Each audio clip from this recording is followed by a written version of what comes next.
Até alguns meses atrás era comum ouvir por aí alguns pedidos por intervenção militar. Nesta virada de 31 de março para 1º de abril, completam-se 55 anos que uma intervenção golpista durou 21 anos. E mesmo se tratando do período mais sombrio da história do Brasil, ainda existem pessoas que pedem pela volta. E ainda tem quem queira comemorar isso. Portanto, vamos falar sobre o golpe de 64. É Pilatos lá na Bíblia quem nos diz. E também faleceu por ter pescoço o infeliz autor da guilhotina de Paris. Antes de tudo, vou repetir o que eu já disse aqui em outros vídeos. É golpe toda e qualquer ruptura do processo democrático. Se a Constituição determina que através das eleições que você faz a troca de presidente, é somente com as eleições que você vai poder tirar alguém do cargo. Claro que a Constituição determina também que alguns crimes são passíveis de impeachment. No entanto, nada disso ocorreu em 1964, portanto foi golpe sim, com G maiúsculo, e esse golpe só não aconteceu antes devido ao suicídio de Getúlio Vargas. Desde sempre o Brasil nunca foi um lugar seguro economicamente. Os problemas de inflação sempre apareciam, as dificuldades de investimento também. No entanto, entre 1957 e 1962, o Brasil teve crescimento médio de 6%. O que existia, na verdade, naquela época era um grande conflito político. De um lado, a esquerda queria a reforma agrária, enquanto a direita, liderada por grandes fazendeiros, faziam reivindicações que o governo não tinha como assegurar. Só que uma prova da força de João Goulart naquele período é que nas eleições de 1962, o partido dele conseguiu dobrar a presença na Câmara, alcançando 28% das cadeiras. Outra demonstração de força foi que no plebiscito de 1963, 80% dos brasileiros decidiram que o país continuaria sendo presidencialista e não parlamentarista. Isso demonstra claramente que grande parte do povo, na verdade, estava com Jango. Quem não aceitava o presidente era uma elite conservadora que tinha medo de perder os seus privilégios.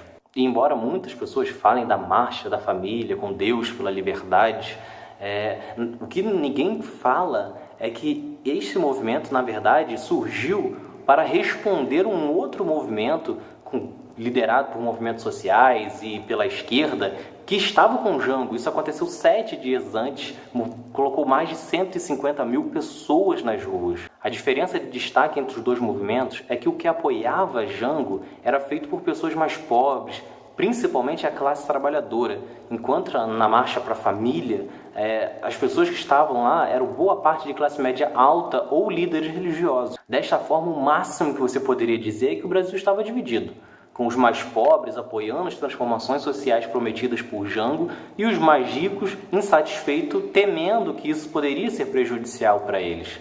Ainda assim, obviamente, os números de pobres no Brasil sempre foi muito maior do que os de ricos. Então, os pobres estavam com Jango. É importante lembrar que tudo isso ocorre num período de tensão entre Estados Unidos e União Soviética.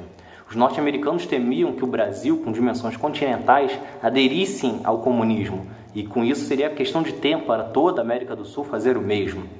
Com isso, qual foi a ideia? Fazer uma intervenção militar, como eles fazem em todos os países economicamente importantes. Só que não foi necessário. Ao perceberem que teria na Câmara políticos que fariam esse serviço sujo, os norte-americanos passaram a investir nestas campanhas, investir em todos os políticos que seguissem os interesses deles.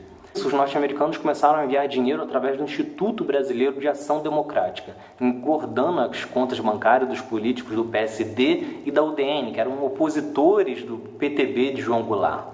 Com isso, apesar da força do PTB de ter dobrado o número de cadeiras, a oposição continuou firme, tendo a maioria, possibilitando assim vetar boa parte das propostas de Jango. Os norte-americanos também colocaram em ação o projeto Brother Sun, enviando a força naval para garantir o sucesso dos opositores. Os norte-americanos foram também os primeiros a reconhecerem o governo militar no poder. Existem também áudios de Lyndon Johnson e John Kennedy que comprovam que eles tentaram desestabilizar o governo de João Goulart nos últimos anos antes do golpe.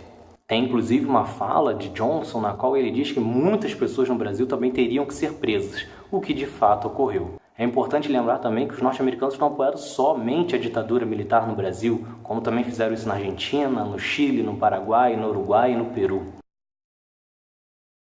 As teorias da conspiração no Brasil, que hoje são as fake news de WhatsApp, são criadas de maneira tão bizarra que na época eles alegaram que o João Goulart seria comunista. O problema é que as pessoas ignoram que pouco tempo atrás, ou seja, na década de 30, Getúlio Vargas chegou ao poder exatamente com o mesmo discurso de combater o comunismo. Getúlio Vargas perseguiu, expulsou do Brasil e prendeu quem era comunista. E sabe quem foi ministro de Getúlio na década de 50? João Goulart.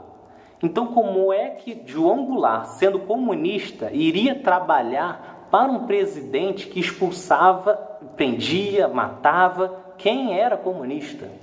Além disso, mesmo passado tanto tempo, não existe nenhuma prova que ligue o PTB de João Goulart à União Soviética. Outro sinal claro é de que não houve nenhuma resistência.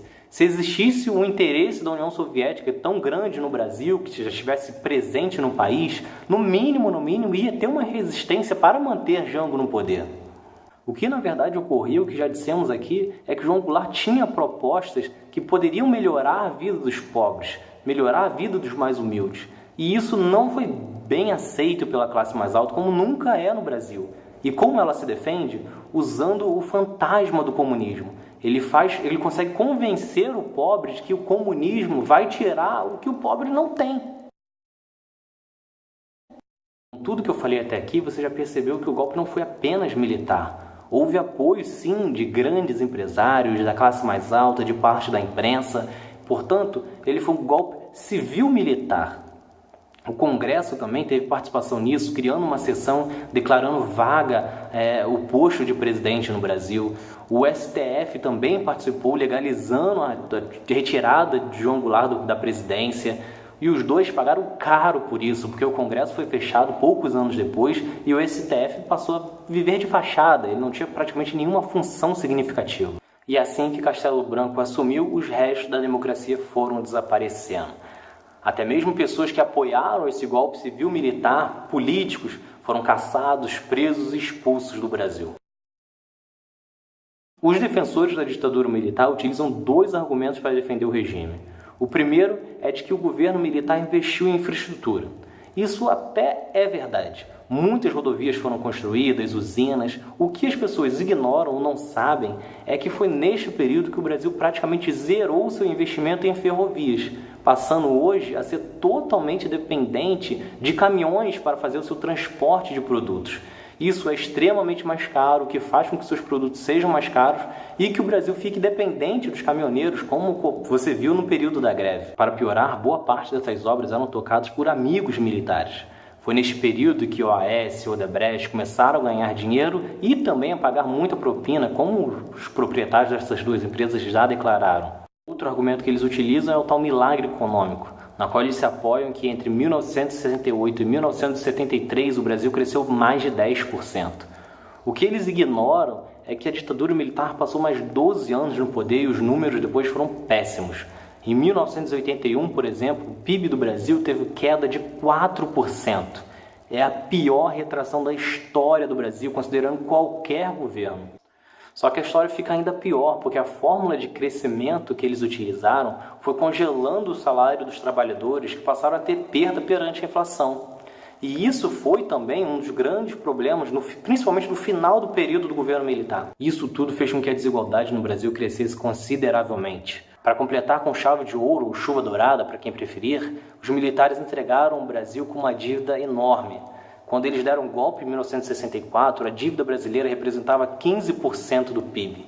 Quando eles entregaram em 1985, o Brasil precisava gastar 54% do PIB se quisesse quitar sua dívida. Aí você junta todos esses problemas econômicos, a censura, perseguição, tortura e assassinato. Para a ditadura militar, qualquer jornalista ou político que queria mostrar que muitas pessoas no Brasil estavam morrendo de fome e de seca, eles eram tratados como inimigos, eles eram perseguidos e mortos. Muitos músicos, compositores que vinham retratar as dificuldades do nosso país eram perseguidos e mortos. Os políticos que tentavam uma abertura, que tentavam dialogar com propostas que melhorassem a vida dos mais pobres, eram perseguidos e assassinados ou expulsos do Brasil. Ao todo foram 434 mortos, além de milhares de torturados. Ali não tinham vagabundos, como eles alegam. A lista tinha engenheiros, médicos, artistas, todas as profissões que você possa imaginar. Tinham até mesmo crianças, pois eles torturavam as crianças para fazer com que seus pais falassem. E as torturas eram as coisas mais desumanas do mundo. Eram com choques, enfiando animais, com agressões, deixando as pessoas penduradas e amarradas, de todas as maneiras possíveis e impossíveis. Os negros também têm muito a lamentar com o período da ditadura.